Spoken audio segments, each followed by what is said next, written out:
the goal is important, but I always try to focus more on the path that is leading to the goal, because there is this sentence of a Slovenian climber that I like very much, that once you reach the goal, you will remain empty.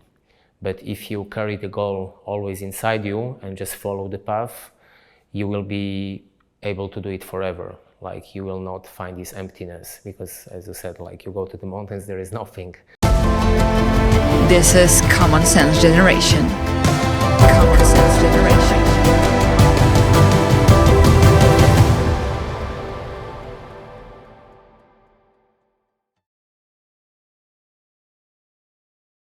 Hi guys, this is Common Sense Generation. My name is Kądzielska-Koper and I have a absolutely amazing guy with me here. This is Oswald Pereira, a Himalayanist. Thank you very much for coming. Hello, nice to be here. Thank you for the invitation. Oswald, I remember your path, and it was from a sport journalist to a photographer of high mountains climbing, but you were someone who were photographing other Himalayas or other alpinists who were doing this, to a person who's doing him yourself, and you already did 5 pics of so 800,000 kilometers. 8,000 meters. 8,000 meters. Sorry, this is my mistake. No worries. I always make this a problem. But well, the highest mountains in the world. Let's say it openly, but also the most difficult conditions, the places where a normal human being cannot breathe. What was this path? How did it happen? Well, so I could say that for me it was a smooth transition. For some people it looks like a revolution in my life, but I always say that it's like a evolution, not a revolution, because I come from a kid that has asthma, and I still have asthma until now. So basically, since a kid I had always problems with breathing, and I always make this joke that maybe it's not a joke, that I was having problems with breathing since a kid. So climbing in high mountains without oxygen is nothing new for me. So maybe let's start with that. But yeah, as you mentioned, I started filming other people, telling the stories of other people, photographing and also filming them. But mostly, let's say, focusing on how to develop like a good footage for producing some small short films or bigger films. But at some point, I became more independent. That was after COVID. So yeah, my first presence in high mountains was in winter 2017-18. I went to join a Polish winter national expedition, and I was there just as a reporter. But I think when the climbers saw my level of preparation, endurance, but also I would say some ethic, also I was there to tell the story about them, but I was also giving them some space, because it's always difficult for media to enter in such a close community. And after a year, they invited me to cooperate with them. And in 2019, I joined the Polish Mountaineering Association for 3 expeditions in India, Nepal, and Pakistan. But then COVID came, and all the plans of climbing big 8,000ers were ruined, because everyone was thinking about different things, different priorities arrived than, you know, just climbing mountains and traveling the world. So basically, from one day to another, I lost my job. I went back to the television for a while, and then a couple of months later, I received a proposition from a Polish climber, Magdalena Gorzkowska, to join her. And I could say that it was the second time that the mountains somehow were calling me, because it was the first time when I went as a reporter. But I could say after a year, okay, COVID came, I had to go back to my work, maybe this should be enough. But then I received the call, and I was like, well, that's the second time someone is inviting me to be in the mountains. And I made a quick decision. I quit my job again, and I went to this K2 Winter International Expedition. And this, I think, was a turning point in this way in your career, but in also your approach to the mountains. It was a very famous moment when Magdalena Gorzkowska wanted to hit the summit of K2 in winter, but it was a bigger expedition. Other climbers were there as well, from lots of countries with a different preparation, with a lot of equipment, and a lot of people died. And you knew those people. And also a moment when Sherpas, who were usually invisible in climbing, did something amazing, and they decided we were going to reach the mountain. Exactly. So I would say in like both these turning points in my life, I was following my intuition, but maybe also like this, you can say, reporter knows that you feel a story, there is something happening. And it happened a lot of times to me, like even this year I was in Kharkiv and I met some amazing stories in the middle of nowhere doing a short production. So I would say the second time when I was invited to go to the high mountains, I just felt that there will be a story happening. And as a reporter, like really to the bones, I was feeling if there is something happening, I want to be the person that is witnessing that. So when I went there, I wasn't expecting to climb the summit, which actually didn't happen in my case and in case of Magdalena that I was filming. But I knew that there is a strong Sherpa team going, and I thought if they climb K2 in winter for the first time in history, I want to be there, I want to be a witness of that, and I want to film what will be happening there.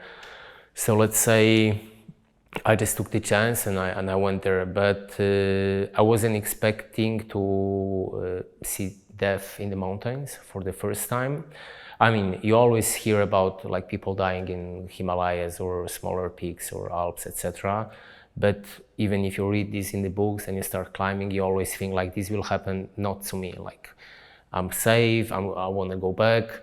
But then there is this day, 16 January, and we just received the news via radio that the Nepali team climbed the mountain.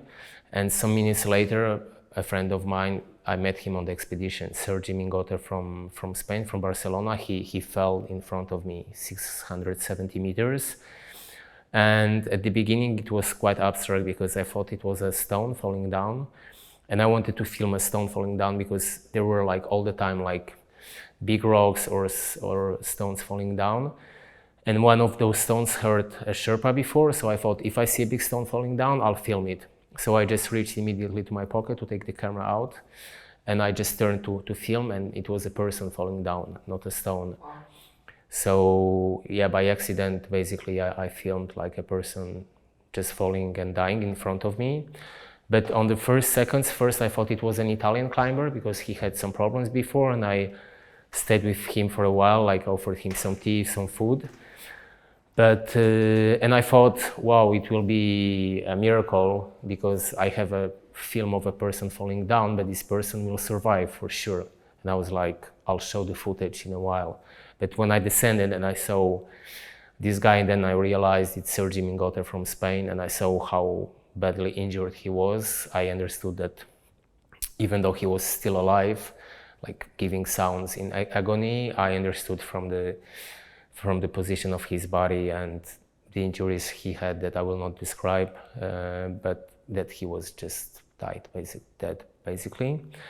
And it was a huge shock because I think you can think that maybe you are prepared for the death, especially if you climb in Himalayas, but you are not ready to this view. You are not ready to understand that a while ago you could be sharing a tea in Camp 1, Camp 2, feeling like best heroes of the world because you are climbing K2 in winter, and minutes later it's just his body.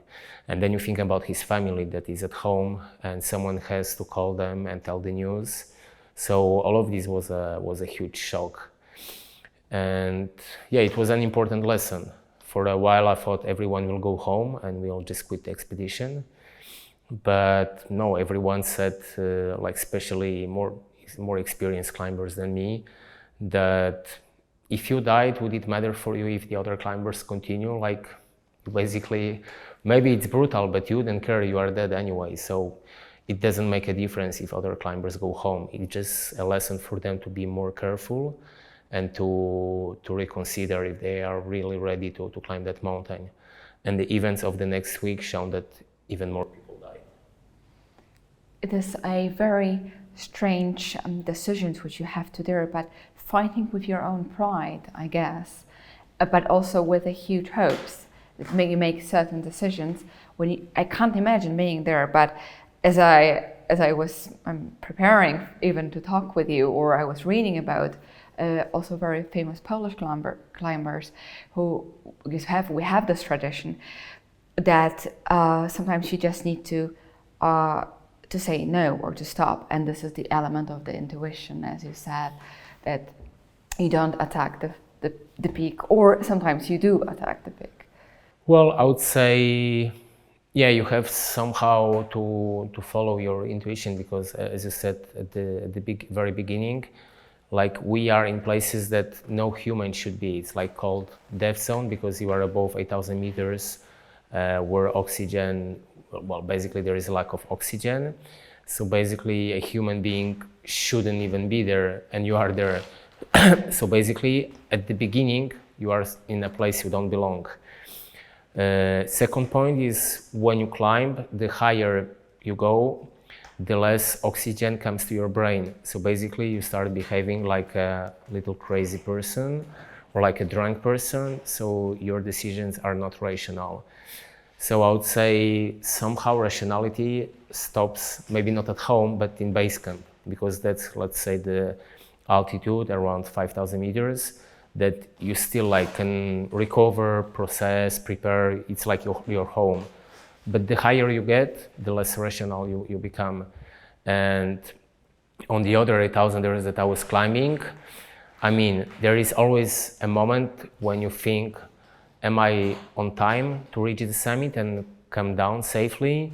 Will I survive this? Like, do I have enough strength? Because you are tired all the time. So you have really to know yourself, because yeah, at some point you are so exhausted, you just want to sit down and fall asleep, and this would mean the end. So it's like following the intuition, probably some experience, for sure genetics, and some preparation that allows you, even when your like energy level are zero, to still go with this zero energy and continue the climb and the descent. This is Common Sense Generation. If you like this channel, please subscribe, share, and comment. Your voice really matters.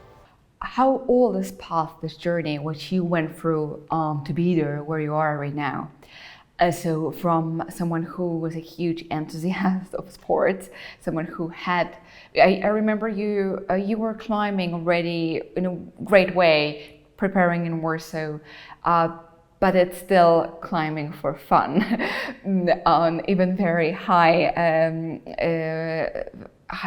places, but still for fun. But then, climbing here for real as a form of sport, I would say from an observer from outside that even your face has changed. When I look at those pictures from 10 years ago, where you have still some sort of a boy face. Now your face I look old.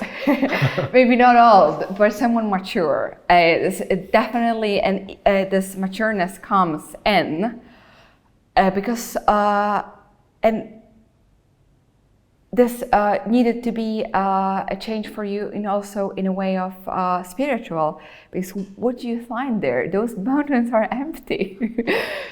Well, I would say that you are right in terms probably of my face. Especially like some days ago, I was giving a speech about running in mountains, and I was showing some pictures from 2017 and 18. And everyone was like, wow, you were here like what, 25 years old? I was like, no, that's from 6 years ago. I was 34, I'm 40 now. So I know how my face changed. But I know I became also maybe not really cautious, because I was always like taking care of myself and people around.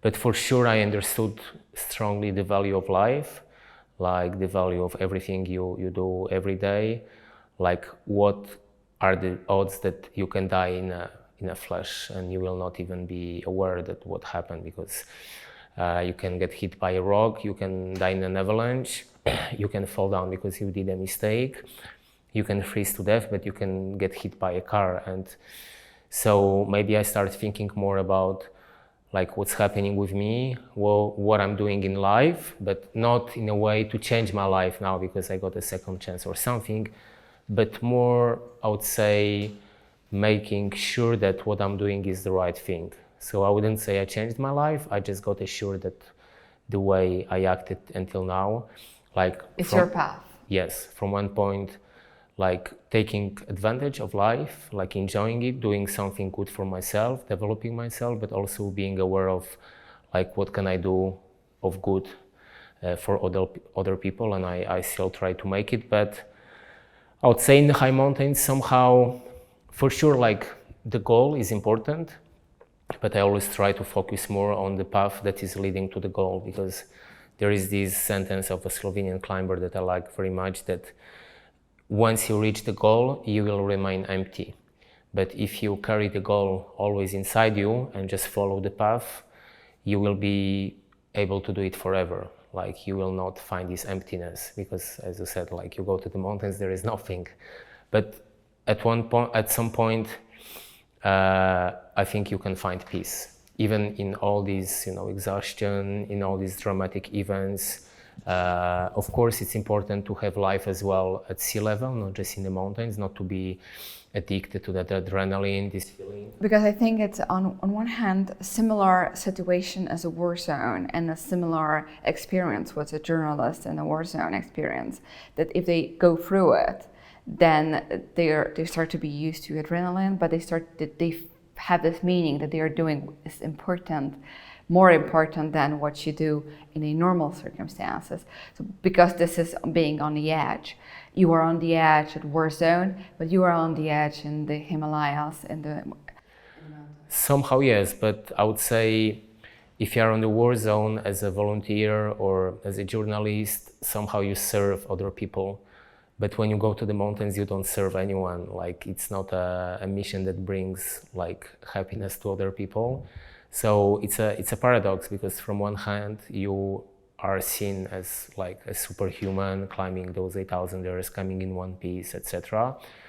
But on the other hand, I think it's a quite egoistic sport, and you meet people with a lot of ambition, a lot of people that forgot about human values, because I witnessed some situations that were not very nice as well from like the human and ethic point of view. So I would say for me it's a way to like become a better person, but maybe it's not for everyone. I still try to keep my ethics, the same ethics and values that I have in the mountains. If I see someone on the highway that had an accident, I'll stop to help this person, not take the camera to take pictures. The same thing happens in the mountains. If I see an accident, I'll give up on my summit push to help that person. But as far as I have seen until now, not everyone shares the same point of view. So yeah, there is this paradox that, I don't know, I'm a volunteer in a dog shelter. I used to go as a volunteer to Ukraine when war started. But so I try to give something for myself, but I know that in the mountains, it's mainly for my, satisfaction, the challenge, showing myself like how can I achieve some goals and pass some borders that were not reachable for me for a long time. But I also know that it's a mission, that when I come back, I give lectures, not to companies, but mainly sometimes in schools. When I was in Sierra Leone as a volunteer, I gave lectures to kids in the slums, in really dangerous places. And when some volunteers asked me, can you speak to those kids? And I was like, what I'm gonna tell them? Like, I'm a guy from Poland that just come there to be with them for a moment. I'm not ready to speak. And I just stood in front of some 20, 40 kids, around 13, 15 years old, most of them involved in crime, in like drug dealing and worse things. And I just told about myself, about a kid that had asthma and started climbing, about rescuing a climber that almost died in the mountains and risking my life to help her, about people I met in Ukraine, about a dog that lost his paw and I found a new person for him in Poland. And I saw those kids like crying with tears. And if I was there alone, I would be afraid for my life. And just the story that I told them was so motivating that after that they come like hug me and everything. And at moments in this, you just realize, okay, I know what I'm doing this, because maybe your word will help some kid. Maybe your story will motivate someone. And usually you are not even aware of the example and motivation that you give to other people. So I try sometimes to excuse myself for my egoistic challenges in Himalayas, telling maybe I'll motivate some people. Well, definitely you're motivating, but also what it seems like those challenges, those meetings with the mountains, they are truly like so exposing your soul and learning who you are. And we normal people who stay here on the ground, we can just mirror and see our reflection in you and imagine what we would do in such cases, which of course not easy, but which path we want to follow. Already just by listening to you, I've been for a second with you there in the mountains and asking myself this question: when we in our path decide to what is our real goal and what we want to achieve, very often we don't really realize what is our goal and what we want. Yes, and I think up there, from one hand, like your needs are quite limited because you just want to eat, sleep, drink, survive. So I would say the needs are quite primary, and yeah, you are just like a human being there that needs to survive. But on the other hand, as you said, like you can see a reflection, because I often heard, yeah, but you are not there, so you cannot judge people that made a decision not to save someone and they went for the summit instead of helping someone. And I was like, yeah, I wasn't there. But at some point, I started going to these situations, and I know that until today, I can be like really proud of every behavior of myself.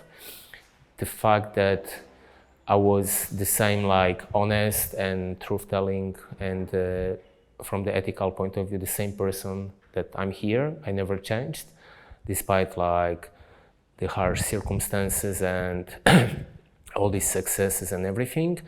But I also know that when you are up there, you are, as I said, like really exposed. So you go really deep into your head. And sometimes it's even hard to say, what do you think up there? It's like once an ultramarathoner was asked, you run so many hours, what do you think about? And the runner answered, usually I think about everything and nothing at the same time. So basically you come back after 50 days, and it's also like an Italian writer wrote that it's like you were on the Mars or on the moon. Everyone thinks that they were there with you because they saw a post on social media, but you are an alien for them because you were in such like situations that you cannot even explain like really in words what happened there. You just come and you are like, well, look at my face. Alien. I'm an alien, look at my face. Everything is described there. I agree. Oswald Pereira on Common Sense Generation, talking about the Himalayas and journeys here. I do hope you enjoyed hearing what he said. And thank you for watching. And I also thank Polish National Foundation for making this video podcast possible. This is Common Sense Generation.